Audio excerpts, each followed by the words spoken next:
What is a lukewarm Christian? I've always heard this as, if you are hot, that means you are like burning for Jesus. You're fuego. You're hot. You're on fire, because hot and fire are, similar. So somebody that is a hot Christian is someone that is close to Jesus, okay? And then someone that is cold for Jesus, they're far from God because they're cold towards him.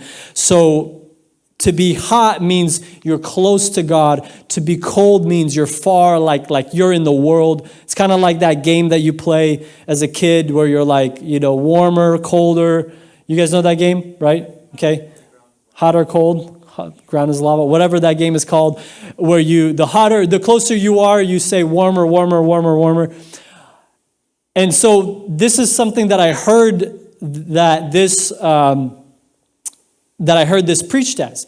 If you're hot, that's good. If you're cold, like you're far from God, that's also good. Which kind of really confused me. Like, it's good that you're not on the God side, you're on the devil's side. And Jesus is saying, I'd rather you be on the devil's side than be a lukewarm Christian.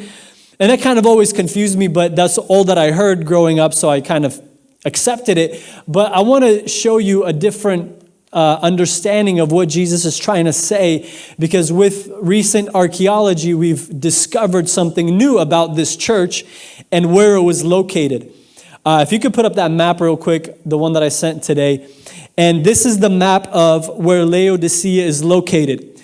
So Laodicea, you see it kind of more towards the left side. Laodicea was located in a place that didn't have running water. It didn't have fresh water. It didn't have any sources of water. And you know that in the ancient world, if you don't have water, you're in trouble, right? Like, if you don't have bottled water, if you don't have, or not bottled water, if you don't have a water source next to you, you're in trouble, because water is life. You can't live like 3 days without water. So if a city is located without water, they're in trouble. That's where this city was located. They were very rich. They were very wealthy. They had a lot of things, but they didn't have one thing. They didn't have water. That was the thing that they lacked. And so up north, you have this city called Hierapolis. And Hierapolis had hot water. They had hot springs. You guys know, like Solduck hot springs? Well, they had hot springs in this, like, up in the mountains. They had hot springs. And people all over the Roman Empire would go to Hierapolis. Towards the right, and Hierapolis was about 6 miles north of Laodicea. To the right, to the east, you have Colossae, which was where the book of the book of Colossians was written to that city. Colossae had a cold water source. They also had mountains, and they had springs of cold, cool water in these mountains. And what's interesting is that Laodicea, you know where they got the water from? They got it from Hierapolis. What they did was it was an aqueduct system. They took pipes and they kind of funneled the water from the hot springs towards their city. So if you do that, what happens to this hot water? What becomes of this hot water? It becomes lukewarm. It cools down, and after traveling for 6 miles, it becomes lukewarm. So Jesus, when he's telling this to this church, he's kind of insulting them. He's like, you guys are lukewarm. You have lukewarm water. He's kind of making, like, if you go to Tacoma and you're like, you guys stink, right? That's kind of the same thing. He's saying, you guys have lukewarm. He's kind of insulting this city, but he's telling them, and if they heard this, they would understand right away that what he's talking about. There's hot water up north, there's cool water to the east, but they have lukewarm water. Why is that bad? Hot water is good because hot water has good, you can bathe in hot water. Hot water has a cleansing purpose. It relaxes you. Hot water is useful. Cold water is also useful. It's refreshing. What's better than on a nice hot day, you drink some cool, refreshing water? What's better than that, right? That's the best feeling in the world. So cool water has a purpose. Hot water also has a purpose. What does not have a purpose? Lukewarm. Thank you. You guys are catching on. Lukewarm water has no purpose, right?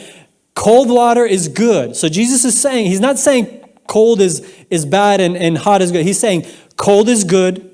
Cold has a purpose. Hot is good. Hot water also has a purpose. The problem, Jesus is saying, is you guys are lukewarm. You guys are like lukewarm water or tea or coffee or something. We like hot coffee. Actually, can we bring Tanya? I don't know where. I asked Tanya to prepare. There she is. Okay. Tanya has the coffee, and she's got the cold coffee, and she's got the hot coffee. There you go. Okay.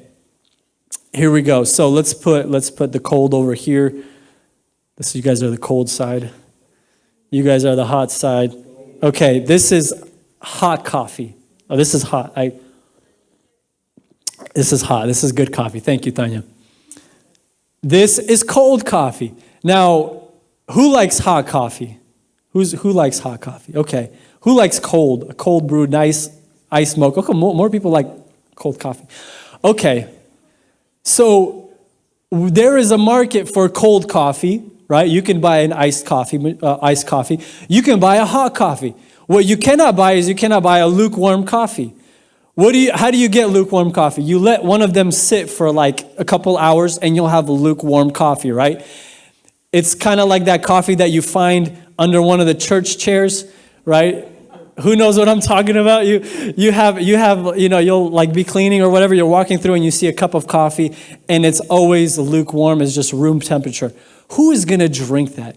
Who in their right mind is going to pick up that lukewarm coffee and be like, this is delicious? You're weird. You guys are weird, whoever wants to drink lukewarm coffee. It's disgusting. And that's the reaction of Jesus. He's spitting it out. So what Jesus is saying, he's like, be a hot Christian, or be a cold Christian, be a hot Christian. Don't be a blah Christian. Don't be a Christian that's like you're just nasty, you're disgusting. Don't be that kind of Christian. That's the message of Jesus. He's saying, be hot or be cold. Why? Hot, you have good properties of hot water, right? Hot coffee, tastes good. Hot water, you can bathe in it. It relaxes you. It has a cleansing purpose to it, right? As a Christian, a hot Christian is someone that is close to Jesus. Someone that is pure in their mind, in their heart. A Christian that is holy, a Christian that is walking in holiness. That is a hot Christian. A cold Christian, somebody that refreshes people, someone that can maybe encourage somebody that visit. You sometimes you're around a person and you feel encouraged. Like when they walk in the room, you're like, yeah, I want to talk to them because they're encouraging. Like I feel better after I talk to that person. Some people, after talking to them, you're like, oh man, I don't think I want to live anymore. This is everything is just bad. Everything is negative. Is just terrible, right? We can be a cold Christian. We can be useful in encouraging people. We can be useful in helping somebody. We can refresh other people. Or we are hot. We are close to God. We're pure. So Jesus is saying, you're neither of those. You're just lukewarm. You're just like I just want to spit you out of my mouth. So that's what it means to be a lukewarm Christian.